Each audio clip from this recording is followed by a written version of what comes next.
Americká speváčka Anastasia sa po úspešnom boji s rakovinou prsníka vrátila na koncertné pódiá. Na konte má niekoľko globálnych hitov, predala vyše 30 miliónov albumov a po 3 rokoch hudobnej prestávky predstavila aj svoj najnovší album Evolution. Pozrite sa spolu s nami, ako to vyzeralo na jej pražskom koncerte.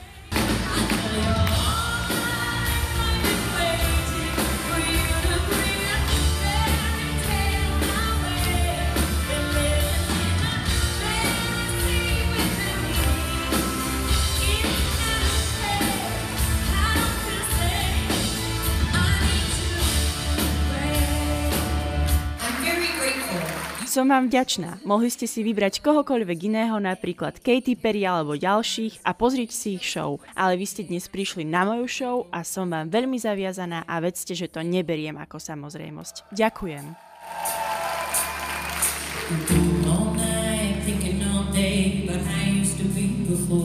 Najnovším albumom Evolution Anastasia rozpráva svoj príbeh o osobných tragédiách, ale aj o víťazstvách. Rovnako je nabitý motiváciou a túžbou po životnej láske. Speváčka hovorí o najintímnejšom albume doposiaľ.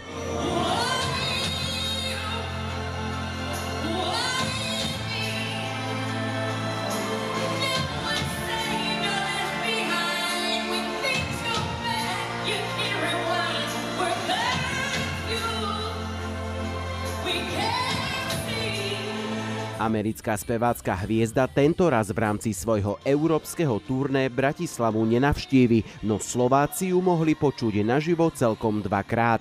Čoskoro k nej budú mať opäť blízko. Anastasia posledný júnový víkend vystúpi Open Air v Českom Olomouci.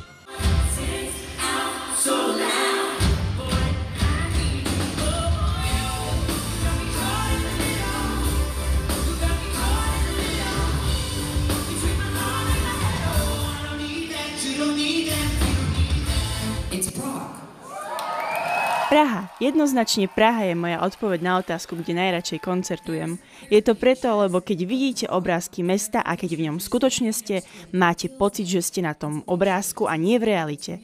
Je tu toľko krás a veľký kus histórie. Len chcem, aby ste vedeli, že som šťastná, že tu dnes spievam. Radoslav Šebo, Tablet TV. Pride is my everything.